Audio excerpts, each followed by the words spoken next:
알베르 카미는 매우 잘생겼고 20세기 중반 프랑스 알제리 철학자이자 작가입니다. 우리의 관심을 끌었던 그의 주장은 3편의 소설에 기초를 둡니다. 이방인, 페스트, 그리고 2편의 철학 에세이인 시시포스 신화와 반항하는 인간입니다. 카미는 1957년 노벨 문학상을 수상했습니다. 그리고 46살의 나이로 세상을 떠났습니다.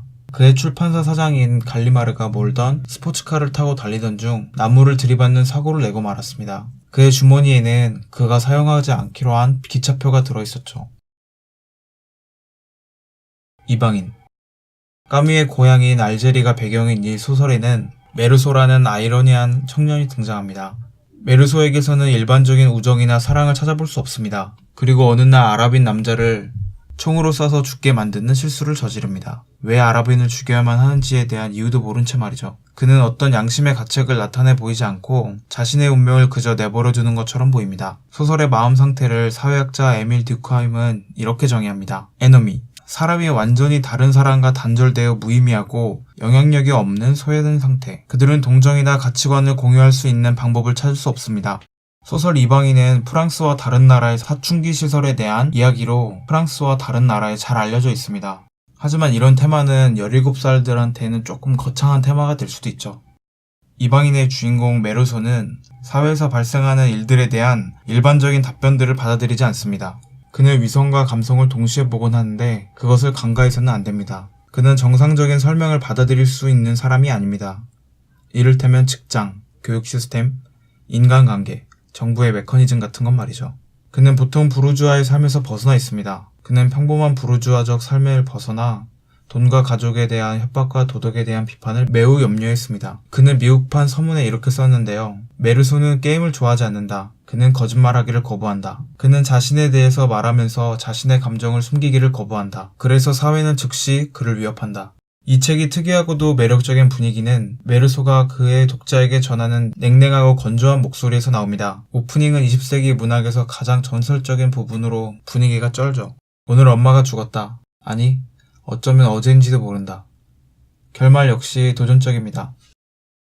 얼떨결에 저지른 살인죄로 사형 선고를 받은 메르소. 무엇이 그가 방아쇠를 당기도록 만들었는지 아는 것은 흥미롭습니다. 모든 위안을 거부하고 우주에 대한 인간의 무관심을 영웅적으로 받아들입니다. 나의 마지막 소원은 내 처형에 관중이 많아야 한다는 것이다. 그리고 그들은 증오의 외침으로 나를 맞이해야 한다. 우리가 살인자가 아니더라도 우리 어머니가 죽으면 우리는 정말 슬퍼할 것입니다. 이방인은 우리가 느끼는 경험 중 일부를 떠올리게 합니다. 우리가 우리에 갇혀있을 땐 자유가 충분하다고 느낍니다. 하지만 그곳을 벗어날 자유는 없죠. 아무도 이해하지 못하고 있는 모든 것이 조금의 희망도 없는 것처럼 보일 때처럼 말이죠. 마치 개학을 앞둔 학생들처럼요. 카뮈의 명성은 이방인과 같은 해에 출판된 시시포스 신화라는 에세이로 이어졌습니다. 이 책 역시 굵직한 오프닝을 가지고 있습니다. 진실로 심각한 철학적 문제가 하나 있습니다. 그것은 자살의 문제입니다. 삶의 가치가 있는지 없는지 판단하는 것. 그것이 철학의 근본적인 문제입니다. 카뮈의 눈에 비친 확신의 이유는 우리가 철학자처럼 생각하기를 시작하자마자 우리의 삶에 아무런 의미가 없다는 것을 알게 될 것이고 따라서 우리는 그 모든 것을 다 끝내야 할지를 궁금해할 것입니다. 오히려 이 극단적인 주장과 논문을 이해하기 위해서는 우리는 역사 속에 속해 있는 카뮈를 들여다봐야 됩니다.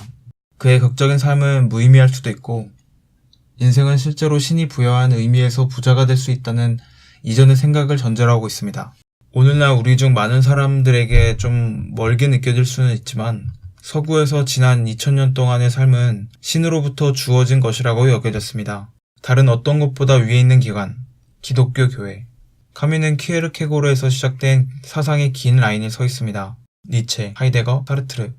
그들은 실제로 인생에서 미리 예정된 의미가 없다는 냉담한 의식으로 기존의 사상과 싸우고 있습니다. 우리는 단지 작은 바위 위에서 무의식적으로 회전하는 생물학적 물질일 뿐입니다. 아무도 관심 없는 우주의 한 구석에서 말이죠. 우리는 자비로운 신에 의해서 여기 놓여있는 것이 아닙니다. 그리고 구원을 위해 일하면서 살라고 요구한 10계명 때문도 아니죠. 현실의 로드맵은 없으며 현실보다 더 중요한 것은 없습니다. 이것이 실존주의자가 이야기하는 현실입니다. 알베르 까미는 위대한 계획에 속한 우리의 삶이 어리석은 것임을 받아들입니다. 그러나 일부 철학자들과 다르게 절망적인 허무주의에는 저항합니다. 그는 우리가 사는 데 필요한 지식은 거의 쓸모가 없는 것으로 여겨야 한다고 주장합니다. 우리의 삶은 폭력과 부패로 곧 잊혀질 것이지만 아직 우리는 견뎌야 합니다. 시시포스처럼 말이죠. 그는 그리스의 신들로부터 돌을 산 위로 밀어 올리는 형벌을 받았습니다. 그리고 돌이 굴러 떨어지는 것을 보는 것입니다. 이 일은 영원히 반복되죠. 하지만 궁극적으로 카미는 우리는 반드시 우리가 할 수 있는 한 잘 대처하라고 말합니다. 우리가 뭘 하게 되든 우리는 존재에 대한 터무니없는 배경을 인정해야 되며 절망의 가능성에 항상 승리해야 됩니다. 그의 유명한 이론에서 행복한 시시포스를 상상해야 된다 라고 말합니다. 이것이 우리를 카미의 가장 매력적인 면으로 인도합니다. 카미는 인생이 가치 있는 삶을 누릴 수 있는 이유와 내 강렬하고 지혜에 찬 경험을 기록해야 하는 이유를 상기시킵니다. 카미는 살기 위한 이유에 대해 이야기하는 것을 기쁘게 생각합니다. 몸이 약한 파스칼, 절름발이 네오파디, 성적으로 실패한 쇼펜하우어, 가난하고 특이한 니체. 카미는 대조적으로 매우 잘생기고 인생의 마지막 10년 동안 이성에 대해서는 매우 성공적이었습니다. 그리고 옷도 매우 잘 입었죠. 제임스 딘과 험프리 보카드의 영향을 받았습니다. 그가 아메리칸 보그에 실린 것은 놀라운 일이 아닙니다. 이것은 단지 스타일뿐만이 아닙니다. 일단 당신의 인생이 제대로 안 풀린다는 것을 알면 당신은 아마도 절망을 마주하겠죠. 하지만 당신은 더 강렬하게 살았어야 했을 것입니다. 따라서 카미는 일상적인 삶의 기쁨을 진지하게 생각하고 성장시켰습니다. 그는 자신의 철학을 다음과 같이 말했습니다. 사막 한가운데서 살고자 하는 자를 위한 유쾌한 초대장. 그는 일상의 위대한 챔피언입니다. 일반적으로 철학에서 챔피언을 따지는 것은 어렵죠. 카미가 태양의 눈부심, 춤에 대해서 써내려갈 때 그는 안도감을 느낍니다. 그는 젊었을 때 뛰어난 운동선수였고 그의 친구 찰스 폰체는 영화와 축구 중에 어떤 게 좋냐고 물어봤었죠. 그러자 그는 망설임 없이 축구라고 대답했습니다. 그는 주니어 알제리의 골키퍼로 활약했습니다. 알제리 대학 경기에서 2번이나 북아프리카 지역 우승을 했을 정도입니다. 팀워크와 공통된 목표는 카미를 엄청나게 자극했습니다. 1950년대에 그는 스포츠 매거진에서 축구에 대한 몇 가지 질문을 받았는데 이렇게 대답했습니다. 여러 해 동안 내가 많은 것을 보았는데 내가 도덕과 인간의 의무에 대해서 가장 잘 알고 있는 것은 이렇습니다. 나는 스포츠의 빚이 있죠. 카미는 또한 태양의 위대한 옹호자였습니다. 그의 아름다운 에세이 서머인 알제리에서 따뜻한 바닷물과 여성의 갈색 피부를 찬양합니다.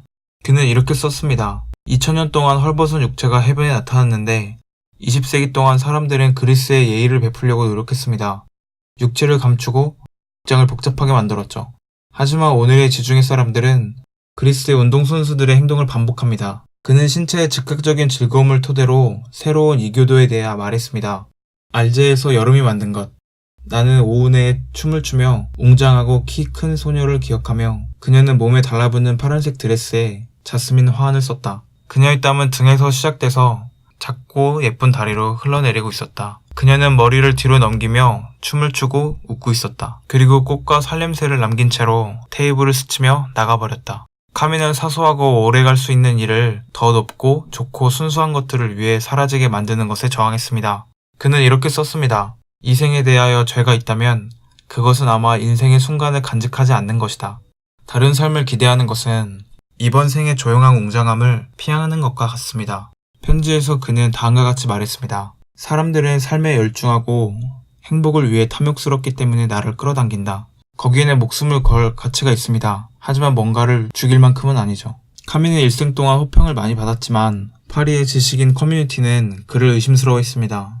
그는 파리의 지식층이 아니라 노동자 계급이었습니다. 아버지는 카미가 1살 때 전장에서 사망했고 어머니는 청소부였습니다. 카미가 가장 좋아하는 철학자가 또 다른 대단한 프랑스의 몽테뉴였던 것은 우연이 아니며 그가 쓴 것을 많이 사랑할 수 있습니다. 누군가는 현명하고 인생을 향상시키는 친구가 되고 싶었을 것입니다. 이건 역시 철학에 대한 관찰입니다.